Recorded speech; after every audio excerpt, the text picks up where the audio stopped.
When Corey Haim first revealed the story of the mistreatment he suffered as a child star, many believed he was talking about Charlie Sheen.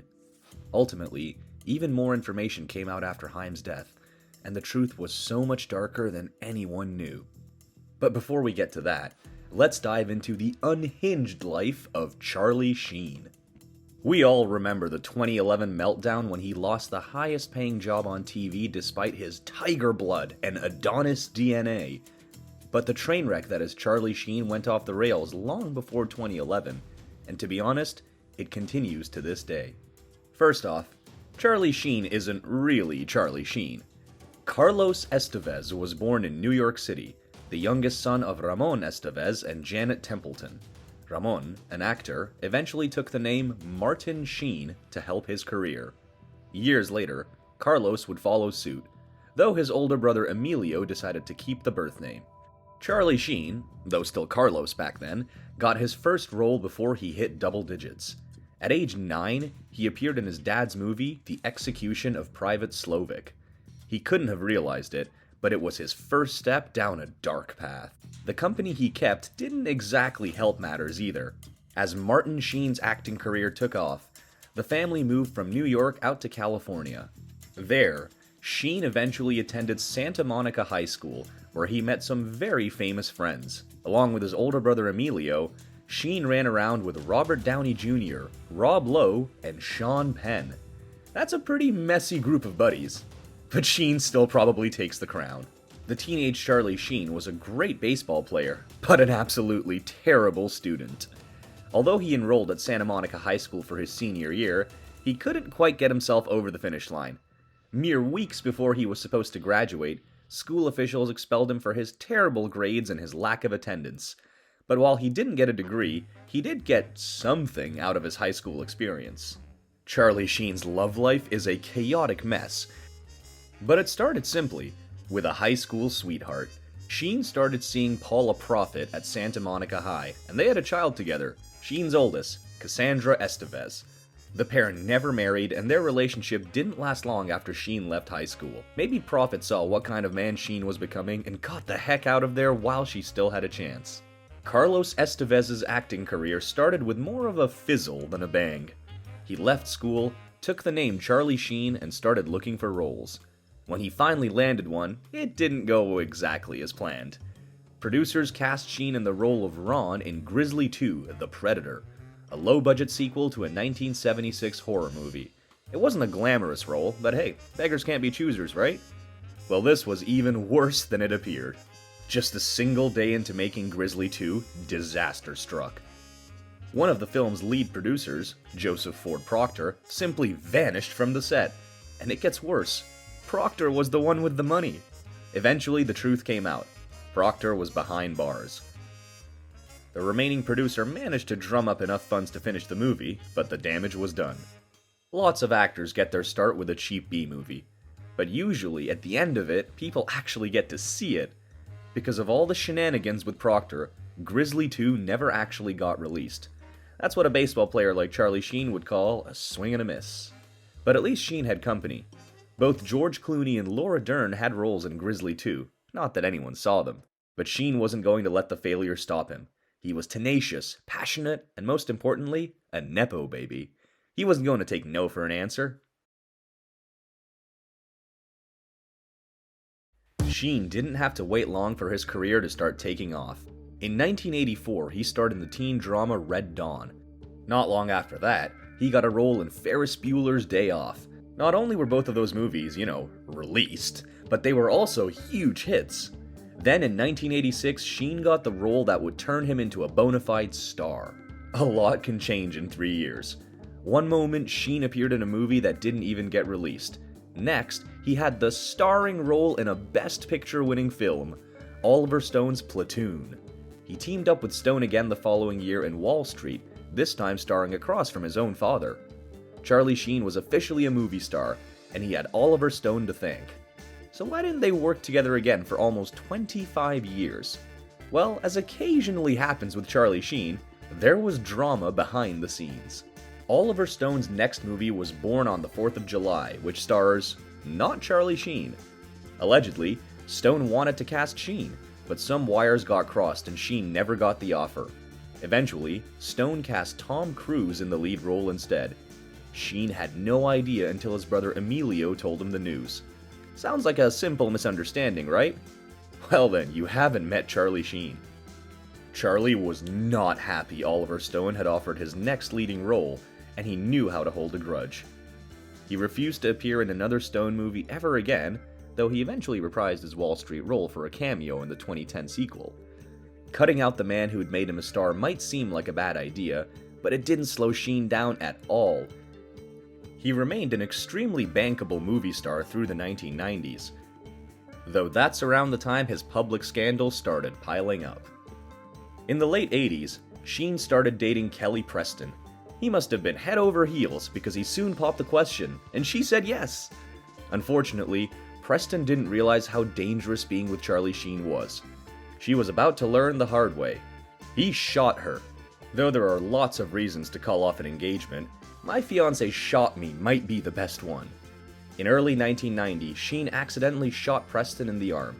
Maybe someone could forget something like that, but apparently Preston is not one of them.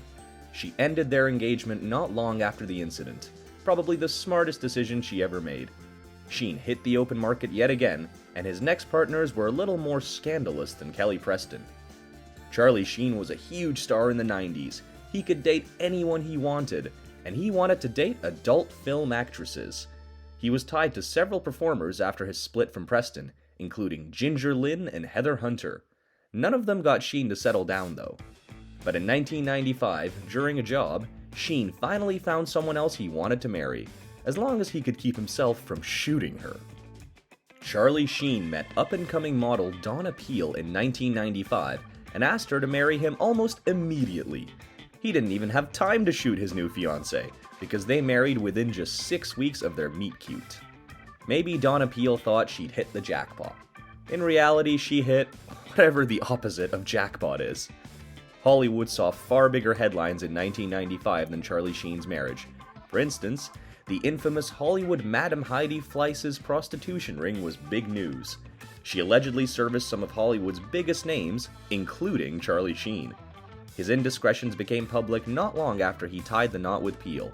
Is it any wonder they called it quits after less than a year? But Sheen's scandals were just beginning. On May 20th, 1998, a friend of Sheen's arrived at his home and made a disturbing discovery.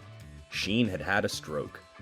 Paramedics rushed him to the hospital where doctors pumped his stomach, though he remained in serious condition. Anyone who had spent any time with Sheen probably guessed the cause of the hospitalization. Sheen had OD'd. Was this the wake-up call that Sheen needed to get clean? Well, not really. Once he left the hospital, Sheen checked into a rehab clinic, but he wasn't exactly serious about it. He outright told the doctors that he didn't intend to stay. True to his word, he soon left, only for local sheriffs to force him to return almost immediately. Oh, we should mention, Sheen was already on probation from an earlier drug offense at the time of his overdose. He eventually completed rehab and finished his probation, just about the time his career started taking off again. Up to this point, Charlie Sheen had mostly been a movie star, but it was time for him to make the jump to the small screen. He replaced Michael J. Fox on Spin City, and people loved it. Sheen eventually won his first Golden Globe for his role on the show. But Spin City was nearing the end of its run. Sheen only appeared in the final 2 seasons. Still, the show revitalized his career. After the health scare and rehab stints, things were starting to look up for Charlie Sheen, and his love life was going well too. Sheen met Denise Richards in 2000, and for once in his life, he decided to play it slow. They bumped into each other again the following year when Richards guest starred on Spin City. They started dating in October 2001, and in classic Sheen style, he immediately cranked it up to 11. He popped the question by December 26th, and the two of them married on June 15th, 2002. For once, it actually looked like Charlie Sheen was ready to settle down. Spoiler alert, he wasn't. The early 2000s were like a dream for Charlie Sheen.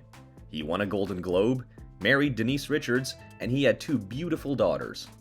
And while Spin City may have ended in 2002, TV producer Chuck Lorre was looking for someone to star in his latest show. Capitalizing on Sheen's bad boy image, Lorre cast him in the sitcom 2.5 Men. The show would go on to be massively successful. It also broke Charlie Sheen for good. Charlie Sheen had it made in the shade with 2.5 Men, but behind the scenes, he just couldn't keep his life together. In March 2005, after less than 3 years of marriage, Denise Richards filed for divorce. She cited Sheen's drinking and substance problems, but that wasn't all the filing contained. It also revealed some disturbing accusations. Charlie Sheen's affinity for adult performances wasn't news, but it may have been worse than it appeared. While filing for divorce, Richards claimed that Sheen enjoyed gay films with boys who looked underage, and that he was also attracted to underage girls. Looking at her court filing, it's honestly amazing that Richards lasted 3 years with Sheen. But while Sheen was making scandalous headlines yet again, he was also making bank. It turns out, 2.5 Men was an even bigger hit than anyone had dreamed of. By the end of his run on 2.5 Men, Charlie Sheen earned a whopping $1.8 million per episode, making him the highest paid TV star in history. But remember that whole OD, stroke, and rehab thing? Well, Sheen never really got clean, and now he had more money than he'd ever had before. How do you think that worked out? Although I don't think anyone would describe Charlie Sheen as a marriage guy, it's not for lack of trying. In 2008, he married his third wife, Brooke Muller. She soon gave birth to twin sons, but if she thought she was going to be the one to finally change him, she was horribly mistaken. It wasn't long before he crossed the line. Sheen and his wife spent Christmas 2009 in Aspen. He was the highest paid man on TV after all, but this was no holiday fairy tale. It was more like a horror story. Before Christmas Day was out, officers detained him for assaulting his wife of barely a year. He was sentenced to rehab, probation, and anger management. Did they really think that was going to work? This was the first time when Sheen's life really went off the rails. In October 2010, Sheen checked into New York City's opulent Plaza Hotel. His ex-wife, Denise Richards, was there as well, along with their 2 daughters, though Sheen stayed in his own room. His current wife, Brooke Muller, was nowhere to be found. But if you think Sheen was going to take it easy because his family was across the hall, then you haven't learned anything yet. In the middle of the night, a woman called the front desk from Sheen's room. Security went to investigate, and they found Sheen, barely clothed in a drug-fueled rage, tearing apart the room. He'd allegedly lost his phone and wallet after he'd gone out partying. Oh, and the woman who called the front desk? Well, let's say she wasn't there for free. According to reports, security found her unclothed and locked in a closet, fearing for her life. But as always with Charlie Sheen, it gets worse.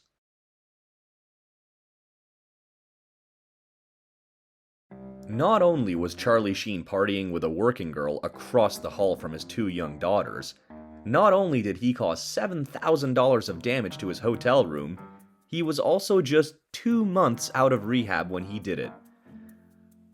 When the dust finally settled, Richards brought him to New York Columbia Presbyterian Hospital, though Sheen allegedly only agreed to go because it was either the hospital or handcuffs. And this was just the start of Sheen's meltdown. Despite his team reporting that he checked into the hospital after an allergic reaction to medication, word of Sheen's rant soon got out. Maybe he was looking for someone to blame his problems on, because mere weeks after the Plaza incident, he filed for divorce. Brooke Muller had stayed with him after he hit her, but it was actually him who divorced her. And, if you can believe it, the split soon got messy. A few months after Sheen filed for divorce, Muller got a restraining order against him. In the document she wrote, "I am very concerned that Charlie Sheen is currently insane." The authorities soon went to Sheen's home and removed the couple's twin sons. Sheen's addiction was well and truly ruining his life, and it was about to ruin his career too. 2.5 Men was still airing at the time of the Plaza meltdown, but in January 2011, the show went on hiatus so that Sheen could enter rehab. However, The rehab took place in Sheen's home, and it was the third time he tried getting clean in a year. His family tried to support him through it, but Sheen wasn't interested in getting help.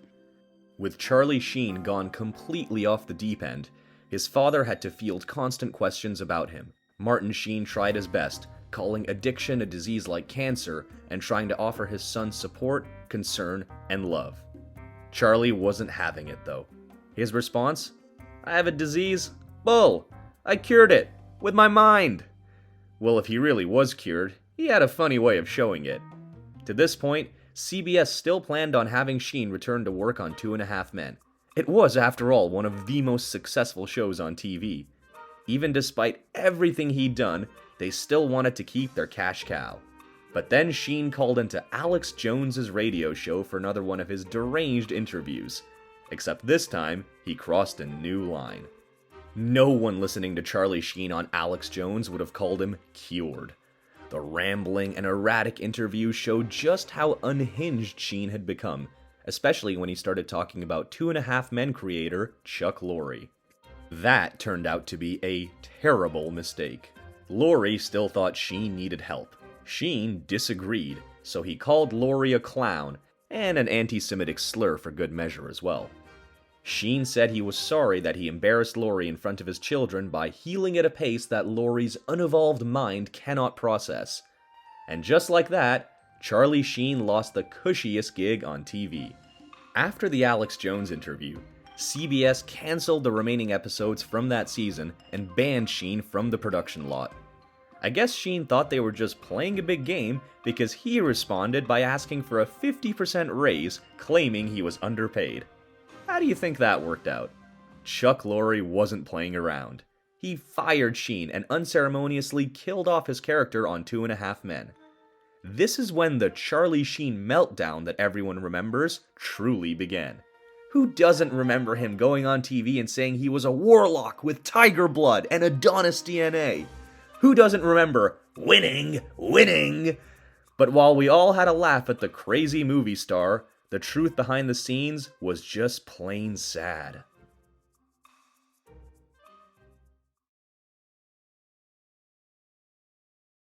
At the time of his dismissal from 2.5 Men, Sheen was living with an adult actress, Brie Olson, and a model, Natalie Kenley, both 24 and half his age. This is around the time the authorities took his sons from his home. He called Olson and Kenley his goddesses, but not even they could put up with his antics anymore. Both of them left him within months of his firing. For anyone, this would have been rock bottom. But rock bottom is just where Charlie Sheen lives. In 2014, he proposed to his latest girlfriend, adult actress Brett Rossi. They planned a wedding for the fall, but called it off just a month before the big day. Sheen said, "I've decided that my children deserve my focus more than a relationship does right now. I still have a tremendous fondness for Rossi, and I wish her all the best." Sounds quite mature, doesn't it? Well, as usual, there was more to this story than it appeared. Right around the time they were supposed to be wed, Rossi ended up in the hospital from an OD. Soon after, she took Sheen to court. The allegations included assault, emotional distress, false imprisonment, and negligence. It was terrible, but sadly, unsurprising for anyone who'd followed Sheen's troubles. But this time, there was something new. Just when you thought Sheen couldn't sink any lower, in 2015, Charlie Sheen made a shocking announcement. He was HIV positive, having been diagnosed 4 years earlier. He claimed to have the condition under control with an antiviral cocktail, saying it was impossible that he could have infected any of his partners. While apparently, Rossi disagreed. She claimed that he hid his diagnosis from her when they were together. In April 2016, the LAPD announced that their stalking unit was investigating Sheen. This time, he allegedly threatened to kill his ex-fiancée, Rossi. As we said, there isn't really rock bottom for Charlie Sheen. It's all rock bottom. Charlie Sheen has done a remarkably good job of staying out of the spotlight in recent years. Is he finally starting to settle down? We can only hope so. But we can't overlook the dark information around his behavior concerning Corey Haim. In the 80s, when he was still getting established, Sheen starred in a movie with another young up-and-coming star, Corey Haim. After Haim's tragic passing in 2010, stories began to circulate regarding what Haim had suffered when he was a young actor. The National Enquirer published a piece that claimed Sheen had assaulted Haim in 1986 when they were working together, and Haim was only 13 years old. Sheen quickly sued the paper for libel, but the story wouldn't go away. Corey Feldman, another 80s child star who suffered horrible mistreatment, maintains the claim that it was Sheen who had gone after the 13-year-old Corey Haim. However, Haim's mother claimed it couldn't have been Sheen because she believes it couldn't have happened without her knowing. Sadly, without Haim here to tell the story, the truth may never come out, but it remains perhaps the darkest stain on Charlie Sheen's already troubling legacy. In the end, Charlie Sheen's legacy is a complex one, filled with immense talent and unforgettable performances, but marred by scandal, addiction, and controversy. From his rapid rise in Hollywood to his spectacular fall from grace, Sheen has been a cautionary tale about the price of fame, unchecked excess, and the dark side of celebrity culture. Though he seems to have retreated from the public eye in recent years, the demons of his past continue to haunt him. Whether he's truly found peace or remains a ticking time bomb is anyone's guess. But one thing is certain: Charlie Sheen's story is far from over. If you enjoyed learning about the fascinating life of Charlie Sheen, don't forget to like and subscribe for more awesome content.